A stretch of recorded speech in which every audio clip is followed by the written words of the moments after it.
Bonjour et bienvenue sur la chaîne de Liberté Immobilière, c'est Gaëtan. On poursuit encore les analyses de termes techniques et pour faire suivre justement à la précédente vidéo sur l'acte authentique et sur le compromis de vente, on va parler cette fois-ci de délai de rétractation et de délai de réflexion.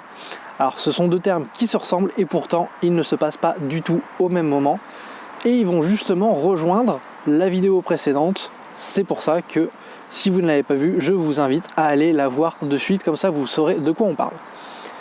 Donc quand vous allez signer votre compromis de vente, vous pourrez vous désister de la vente dans un délai de 7 jours. Suivant la loi SRU, c'est le délai de rétractation. Vous pouvez, dans les 7 jours après avoir signé vendeur et acheteur le compromis de vente, vous pouvez vous désister de la vente sans avoir rien à amener comme justificatif.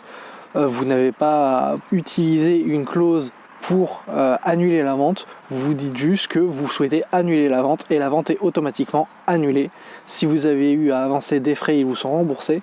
Bref, c'est comme s'il ne s'était rien passé en dehors du fait que vous avez tous perdu un petit peu de temps. Ça, c'est pour la première partie, le délai de rétractation. Ensuite, vous avez le délai de réflexion. Ce délai de réflexion-là se passe beaucoup plus tard et il va notamment se passer juste avant la signature de l'acte authentique.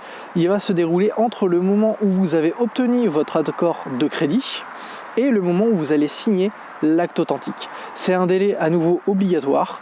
En général, c'est 1 semaine 10 jours. Ça dépend un peu des banques.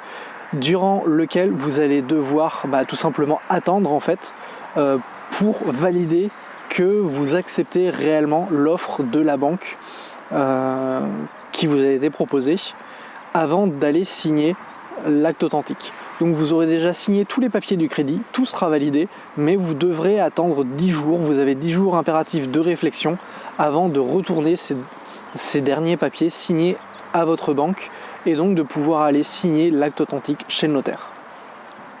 J'espère avoir été clair et que la vidéo vous a plu. Si c'est le cas, n'hésitez pas à laisser un pouce bleu en commentaire. Si vous avez une question, n'hésitez pas, j'essaye d'y répondre au maximum le plus vite possible. Et puis moi je vous dis à très vite dans une prochaine vidéo. Allez, ciao!